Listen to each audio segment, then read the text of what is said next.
Alright, what's up YouTube and DorkiDori followers and fans and 240 people in general.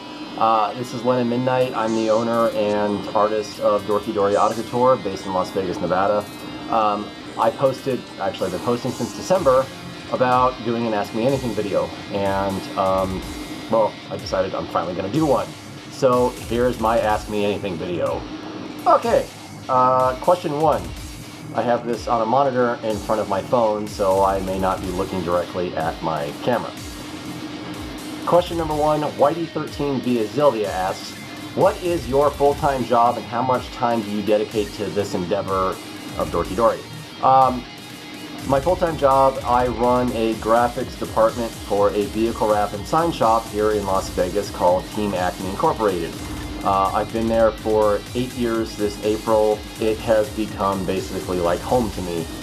I love everyone that I work with very much. It's very family oriented. We're all very close. We all party together, and we're all very dedicated to what we do. It's been a very good home for me for the last 8 years, and it's something that I wouldn't give up very easily unless DorkiDori demanded to take over my life, basically. How much time do I dedicate to this endeavor? With DorkiDori, pretty much all of my free time is spent doing DorkiDori. There are very few weeks and weekends where I have a lot of time to myself. During January and February of this year, I was dedicated to doing the Type XC balances, which are OEM 180SX Koki balances, or Type X, specifically made for the S13 Coupe, which was like over 70 hours worth of work. Literally, they were finished about 20 minutes before the guy who owned the red coupe that I was using came to pick his car up. DorkiDori has been a mainstay and a huge part of my life for the last 13 years, and it's something that I dedicated myself completely and wholly to because I love the S chassis to death. I've had 5 of them. I'm on my current 5th one, and you know, the S13 in particular has always been in my life, and the S chassis scene is just very important to me, so it's why I keep making parts for you guys. Yeah, so moving along, because I could spend the next hour on this question. Alright, so on to question 2. Ken Cosmo via Facebook, he's a good friend of mine, asked me, who's your favorite artist and why? So I've been an artist my entire life. I've been basically anything art-wise. It doesn't matter what it is. I love to death. It's what I do. It's what I was put here on this planet for. Stupid cat hair. Who is my favorite artist and why? I have a lot of favorite artists. I'm going to split this into 2 categories. I'm going to split it into music and I'm going to split it into art. So art-wise, H.R. Giger and Dane Howlett are probably 2 of my favorite artists on the planet. For those that don't know, H.R. Giger is the artist who created the Alien from the Aliens franchise. His design style was called biomechanical. A lot of his imagery is very perverse and very disturbing to a lot of people, but to me it's simply nothing but harmony. I love his art to death. I've been a massive fan of his since I was, probably 10 or 11 years old when I found the Aliens franchise and discovered H.R. Giger. Dane Howlett was, I believe, one of the art directors on Alien Covenant, and him and another artist were responsible for creating a lot of the imagery that you saw in David's lab in the movie. Him and the other artist actually published a book of all their drawings and renderings for the film, and that is one of my most treasured collections. I have my folks got it for me for Christmas, and what Dane does in that book is nothing short of amazing. Him and the other artist, they nailed the H.R. Giger aesthetic and feel so perfectly. And as far as artists go musically, because music is a massive part of my life, when I'm sitting behind my PC working on shirts or working on art, I always have music playing in the background. And musician-wise, Cyclone 9, Nero Bellum and I, the lead singer and lead musician in that, him and I were very close for a long time.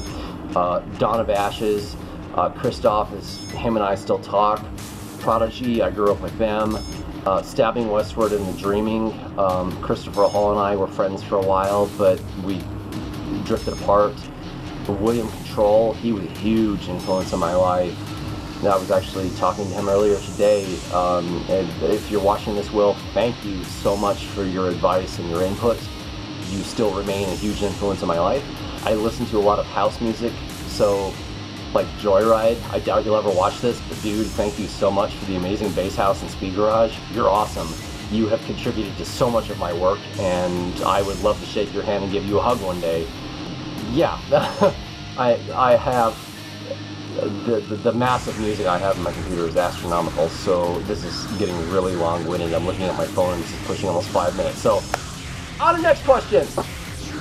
Okay, Enemy S15 via Zilvia asks, what made you get into this business, and do you see yourself branching out from your current inventory of S13/S14 parts and going to other markets, i.e. Skyline, Supra, etc.? What made me get into this business, unfortunately, I think you're asking a question and you don't know the full history, that I started this stuff when I just did nothing but shirts.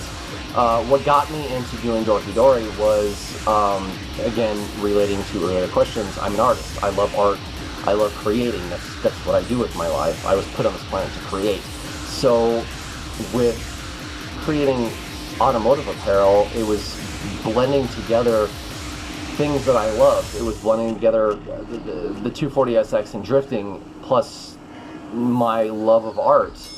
When I started DorkiDori in 2007, you know, that was when t-shirts and printing and computer design allowed for things that were bigger than traditional stuff, like Stussy and Massimo, and things like that from the 90s. You know, being able to design on the computer and print them, and then put them on shirts was a huge deal. So being able to put the S13, S14, S15 on shirts for you guys was like a huge deal to me, because that was my passion. So it started out as an apparel thing, and the apparel thing continued until I shut the business down temporarily in 2011, I think it was.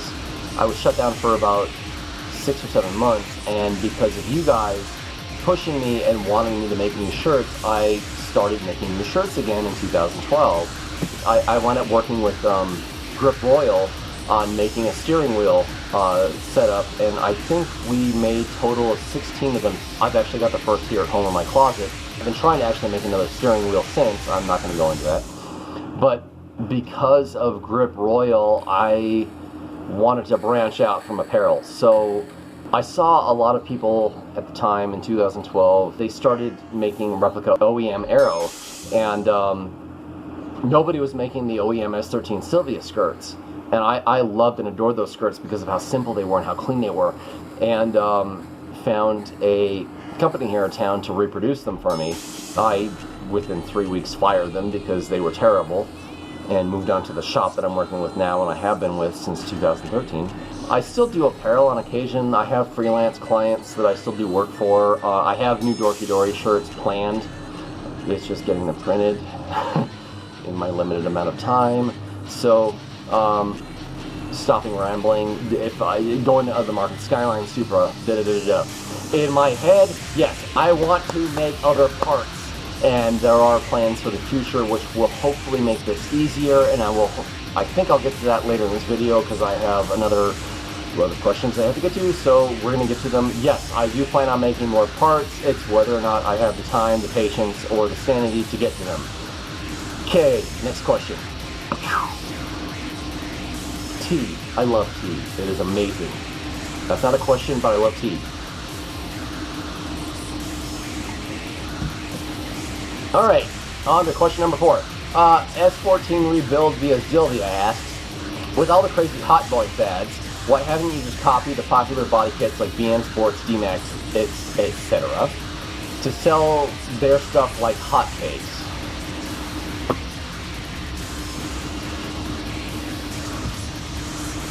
Yes, I vaped. I was a chain smoker for a very, very long time. Get over it. I am not really a fan of hot boy things. I don't want to replicate things that are still on the market, regardless of popular thought. Guess what? You can still buy BN Sports Aero brand new. And you know what? I highly suggest you do it. Anybody who makes aero parts that are still available, I always recommend people go buy their parts, because they still make them. Therefore, I am not going to replicate them. I have no interest in that. I replicate things that have been off the market for a very, very long time. And I'm going to take my glasses off. Excuse me, I keep getting glare. The S-chassis market now, in the way it is, there's so many people who make things that are cheaply produced that don't fit well. You know, I spend hours and hours and hours that you guys don't know about restoring parts to fit better than they originally did. I'm going off on a tangent. So, Hot Boy stuff, no, I'm not going to copy stuff that's made on the market, that's currently in the market, just because I don't want to. And if it's still made, I highly suggest you guys go support the brands that still make it, because it's worth buying. Yeah, next question. Okay, a good friend of mine, Danny Kim, via Facebook asks, how many cars do you have and what are they? I have 2 cars. I have my S13, which is a 1992 240SX hatchback that I've had for 10 years this July. Thank you to my friend Julie, who helped me with that. And I also have my daily driver, which is a 2003 Mazda Protege 5, and I've had my current silver one for 2 years now. I had a blue one before that, and it was rear-ended when I was on my way to a gig.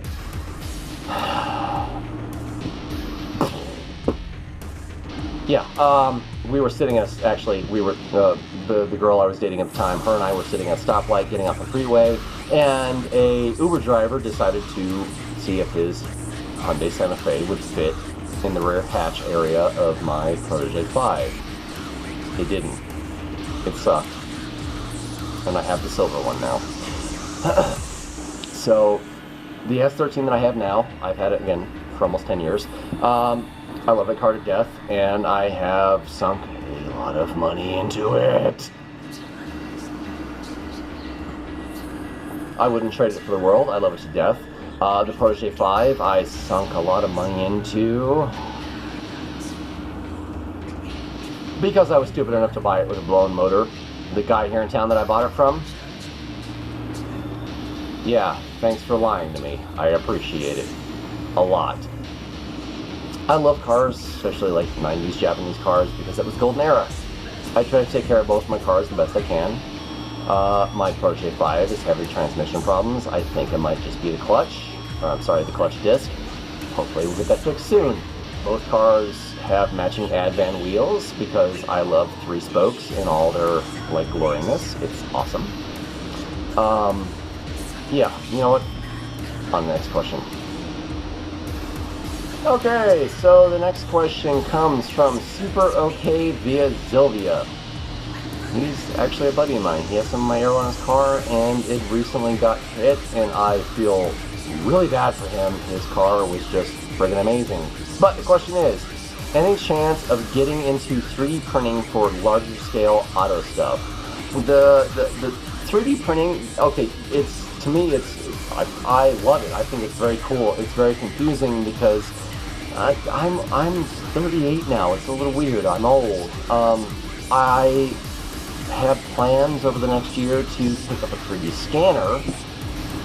I am sort of laying out a business plan to make this work for me, so that way I don't get my ass handed to me. With the 3D scanner, it will allow me to do things with DorkiDori that I haven't been able to do before. Relating back to an earlier question, yes, okay, so 3D scanning thing would allow me to do parts for other cars very, very easily. I grew up working in 3D on Lightwave, some of you know that. So having at-size models of the cars would alleviate a lot of the issues I have in my head about how I'm going to do all this. So yes, not necessarily the 3D printing thing. I have a 3D printer here in town I would like to use. I don't know if they can accommodate what I want to do. But yes, there are plans for the question asking, blah, blah, blah, blah, blah, blah. Alright, on a more personal note, or question, Green Arrow via Zilvia asks, why industrial goth? Well, as you can see me sitting here, I am a goth / industrial / dark rocker kind of person. I have always been into like the goth, alternative, whatever you want to call it, lifestyle. In my 20s, late teens, early 20s, I was a headlining DJ here in Vegas for the rave scene. And once that blew over because it tends to eat you up a lot. I got out of it and I was very lost, and I listened to a lot of opinions of people around me in my life about how I should dress, how I should act, what I should do. None of it made me happy. It didn't sit well with me at all. So around about 2004, I discovered this amazing band called Him. Literally the first track I downloaded off the internet on one of those file sharing programs. I can't remember what the hell it's called. I downloaded a track called Resurrection, and I thought it was a Christian rock track. Upon further investigating, no, it was not. It was very much along the lines of the stuff that I'd grown up with. It was goth. It was goth metal, and I loved the hell out of it. It was this was when MySpace was starting, so I started seeking out other bands that had similar music. Charon, Entwine, Rasmus, things like that. It gave me a lot of my confidence back as a person. I was comfortable with it. I was happy with it. It made me feel like who I was supposed to be. And going forward in a time, I just kept with the whole goth industrial thing. And I discovered bands like Cyclone 9, Dawn of Ashes, My Life with the Serial Kill Cult. Yeah, I'd have to pull up my MP3 folder to kind of go through that chronologically or just as an itemized list. But in 2015, one of my co-workers, who is now one of my best friends, him and I started an industrial goth band together. Sorry, industrial metal band together. Very much in tune of like Nine Inch Nails, Marilyn Manson, Rammstein, other bands like that. And we ended up having a band together, and we toured, and we got popular, and we had a friggin' blast doing it. And the goth industrial lifestyle has always suited me, so therefore, hence why you see me dressed like I am. Most people are taken aback when they see who I am in person. They expect somebody very different, and you know what? I am me. I'm a goth industrial rocker dude. I have a band. I'm a lead singer. I've toured, and guess what? I make car parts, and I build 240 SXs, and I love it. Yeah, next question. Okay, so Martin Vasseller, who is a longtime fan and customer of DorkiDori, asks, what was the hardest part about transitioning from selling apparel to selling aero parts? This is actually a very easy question. Finding a manufacturer who can do things. There was a shop that I ended up working with for the very first set of parts, which was the DorkiDori S13 V1 skirts. They were to keep this nice, they were a huge disappointment. Very big. And after 3 or 4 weeks of working with them, I ended up firing them, and I found the manufacturer that I work with now, and have done since that time. So like 6.5, almost 7 years now. It all boils down to just finding a manufacturer who can do what you need. And the first company that I worked with did not do what I needed, and the company I'm with now, I am down there every single week, and I love them to death. And again, it's like I described for question number 1. They are like family. I love walking into the shop, seeing the guys, knowing that I'm going to spend an hour to 8 hours of my life down there and make jokes and have fun and talk to all these guys. So yeah, it just all boils down to what was the hardest part about transitioning.